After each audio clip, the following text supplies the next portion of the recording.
as we call the buyer. This week on the Crypto Nightly News, great balls of fire. It was a challenging week in crypto.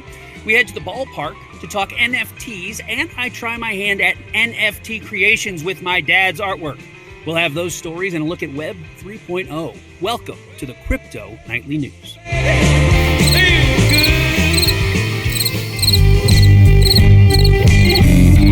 We all know the term future of digital asset compared to last year's term.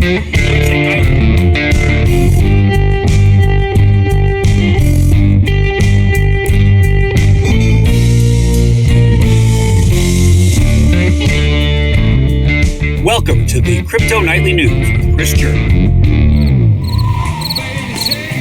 Welcome to the Crypto Nightly News. I'm your host, Christopher German, for July 11th, 2022. In this week's episode, I focused on a subject matter that I'm as curious to learn about as you are, I'm sure. I promised you a sit down with NFT makers this week. And while I didn't get an expert, I did make an NFT. But before we get to that, I need to remind you that this is for educational and informational purposes only. If you want a financial advisor, go find a financial advisor. But if you want to wander into the wild world of crypto with me and find out what a true techno moron I am, then hop on board because I'm your Huckleberry. I'm your Huckleberry. Now, I slowed things down a little bit on the telephone so that those of you in the audience who might find this stuff a little bit too technical can absorb it all. But if you want to pick up the pace, please do so in your playback because this is a free country and you can do whatever you please. Now, without further ado, top off your cocktails, turn up your volume, and mash down that subscribe button because we are going all in to this blood sport We got time to bleed. we call crypto in this week's episode of the Crypto Nightly News. Kicking off the night, crypto markets were rocking and rolling for the 7-day average with the global market cap reaching past $955 billion. Bitcoin climbed as high as 22,000, but the celebration ended by Friday when she settled back down to just below 21,000 over the weekend. Still, investors breathed some relief that brighter days may be ahead after a devastating streak for the godfather of crypto coins closed 9 consecutive weeks for losses.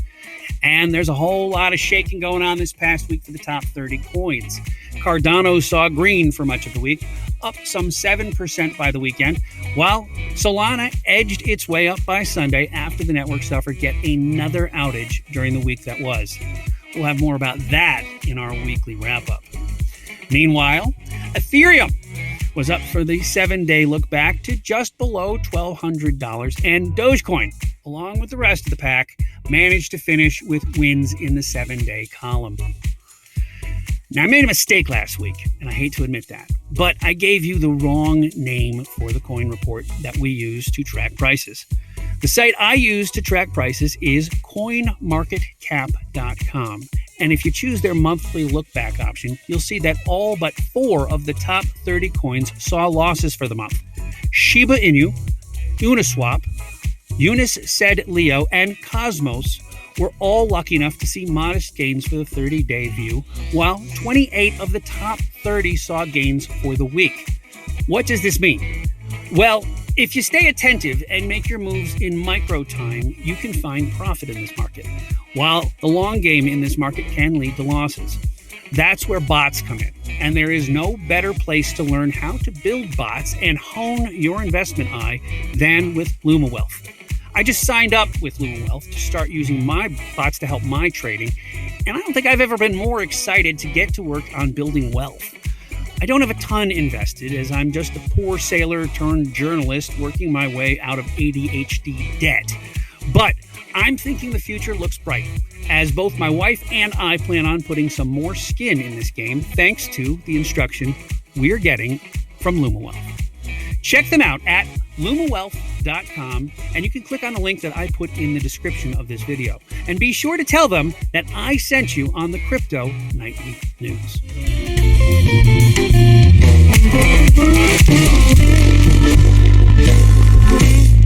And now for our wrap-up provided by CryptoPotato.com.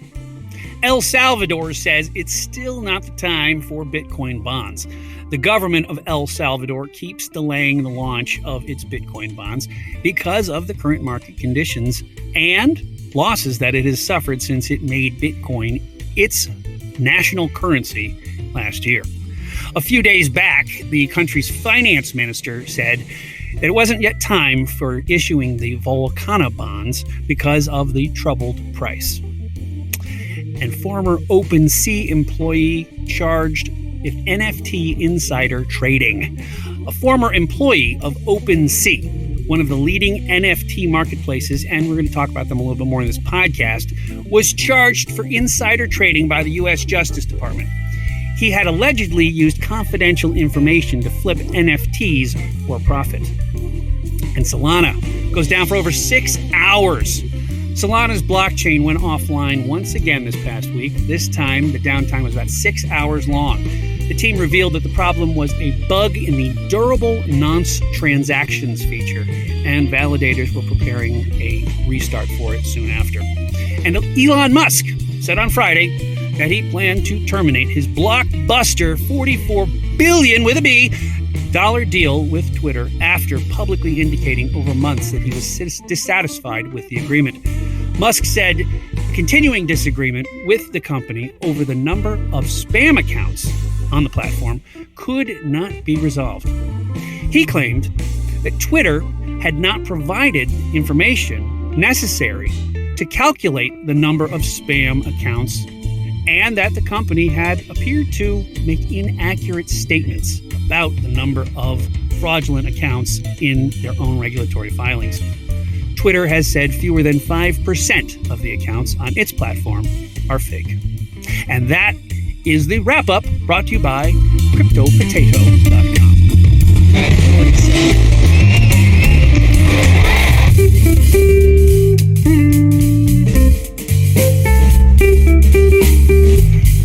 And now for our next story. In the last year, the NBA, the NFL, and now MLB have all jumped on the NFT bandwagon. First up was the National Basketball Association, when it launched NBA Top Shot in 2020 and put LeBron James in the crypto spotlight, having the highest priced sport NFT to date, the Cosmic Dunk, which sold in February of this year for a record $208,000. In December, the National Football League tapped the same production house the NBA used for their venture into NFT land, Dapper Labs, when they went live with their line of NFTs called NFL All Day.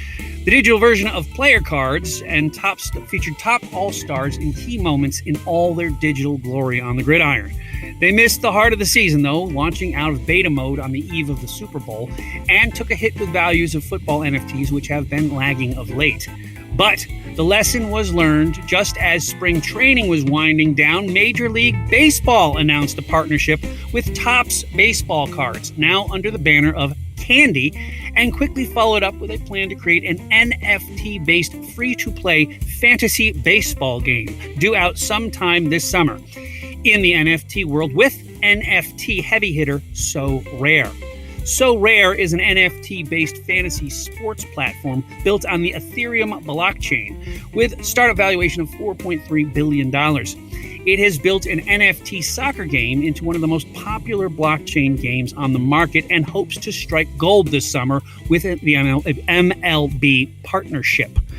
All three leagues are looking to break into the digital world and reach a new tech-savvy audience for their respective sports with their offerings. And with numbers like the ones LeBron James pulled down, ball players, I think, are equally interested in joining in.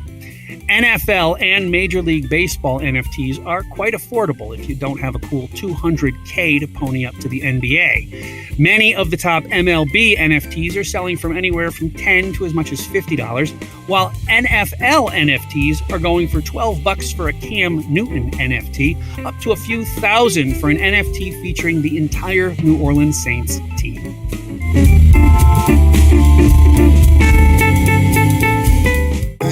Single mom of 3. I've been working in healthcare settings, specifically in clinical laboratory medicine, for about 25 years. So I was actually surfing the net And I saw the advertisement for Lumiwealth, and I said, And lastly, would you recommend Lumiwealth's classes to someone else? I definitely would. I definitely would actually have.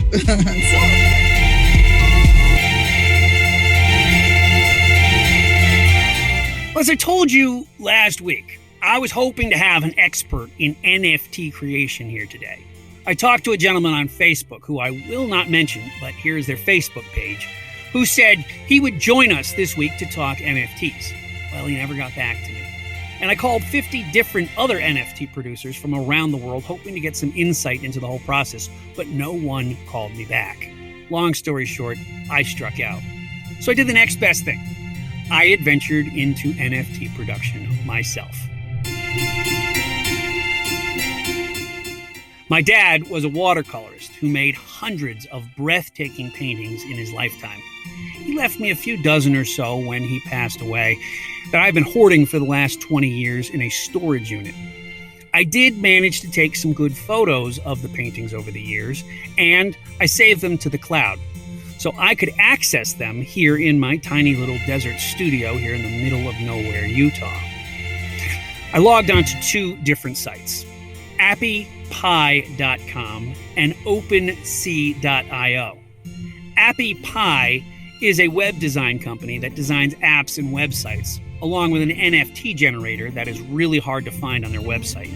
The process isn't intuitive at all, and the only help I got from them was a chat window they offered, which kept telling me to email them. OpenSea is an NFT listing site, but they also have a page where you can generate NFTs for sale. None of it was easy, and I do think I screwed it up royally. But I did manage to create a collection page at OpenSea. I tried out making two different NFTs with images of paintings from my father's work. One I called Rose Cottage by the Sea, and the other I called Body Light by Richard German. I minted one in Polygon and the other in Ethereum, I think, and connected both for sale on the two different marketplaces. One I put for sale on OpenSea, and the other I put up on the other big marketplace, Rarible. I tried to connect the two into one collection, but either my wallet's on the fritz or I screwed it up in some other way, and I couldn't ask for help from anyone because no one picks up the phone anymore. As I said, it was confusing as hell, and I'm pretty sure I screwed it all up. But the paintings are locked away in a storage facility in North Carolina, and the nature of NFTs are that they are non-replicatable. So I can always make a new one, I guess, if I botch these too badly. Honestly, if there was a human to talk to in doing this, it would be so much better. But from what I can tell, the NFT world is just as shady as the crypto world, and no one wants to be transparent. But that was one of the big beefs that the EU said when it created the MiCA laws governing crypto in Europe last week. It's all too anonymous and shady, they said. Well, that's what I make this show for, though, to show you that you can do it too. And you'll probably be better at reading directions and following along than I was. I was creating a podcast, after all.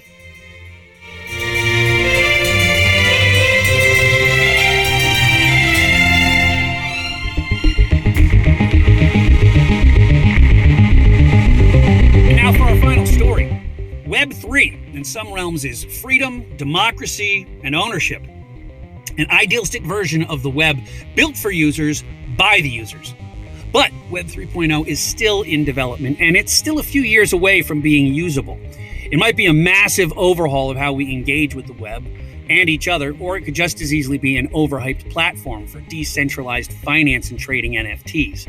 Whatever it turns out to be, it's time we took a look at it, don't you think, on the Crypto Nightly News. It's hard to know exactly what Web3 will become. However, we can look at some of the principles that drive Web3 development to piece together an understanding of what Web3 might look like. The term Web3, also written out as Web 3.0, was originally conceived of in 2014 by a computer scientist and Ethereum co-founder, Gavin Wood, in a blog post he titled Insights into a Modern World. Dubbing it a post-Snowden web, Edward Snowden and data privacy hit headlines the previous year. In essence, he envisioned a new decentralized iteration of the World Wide Web that runs on blockchain technology. In Web 3, apps will be run by decentralized autonomous organizations instead of a central administration like the Google or Facebook that makes all the decisions. Users will possess governance tokens, which can be obtained by participating in these decentralized apps through data mining or by outright purchasing them. Right now, boards of directors and people like Mark Zuckerberg make the decisions about how the social network runs, who gets to play, and how news is populated into the feed. In a decentralized Web3 world, organizations like Facebook, aka Meta, will be written in code on blockchains, and there will be full transparency because the source code is open access. The token holders who fund the development or mine the data will get a say in any changes, which will be implemented into the organization's code instantly via smart contracts. Back in the early days of the World Wide Web, now what we call Web 1.0, most websites were read-only web pages. That means that pages had no interactivity. They were just meant to be read. Users were purely consumers. The problem with the first version of the web was that creating your own web page took a lot of technological know-how. When Web 2.0 came around, the version of the web we're currently using, functionality was added so that we could all make web pages, post videos, talk to each other, and use the web in the way we do now. We can see metrics on how popular our posts are through clicks and comments. And thanks to social media, we can all create content without a whole bunch of coding and technological know-how. Web 2.0 gave rise to cloud-based applications like Google Docs and Microsoft Exchange, and social media apps like Facebook, Twitter, Pinterest, YouTube, and TikTok. But just like Facebook that updates your page while you're sleeping without your permission or say-so, all of these applications serve as centralized guardians. As a guardian of our data, they collect and use our data with our implied permission as kind of a gatekeeper for letting us use their platforms.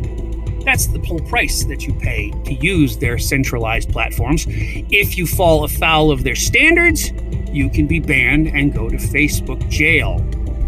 The Web 3.0 evolution will impact all aspects of human interaction online by using the power of blockchain technology to preserve the ledger records that are accessible to everyone, thus ensuring they cannot be destroyed or altered by anyone. Web 3.0 will also leverage machine learning and artificial intelligence to instruct algorithms that can curate content personalized to each individual. Next week, God willing, we will talk with an expert on Web 3.0 and learn about what we need to do to prepare for its coming. Maybe we can even learn how to set ourselves up to bring the crypto trifecta, crypto coins and NFTs, together with Web 3.0 to make us all independently wealthy. Well, it's a plan anyway, isn't it?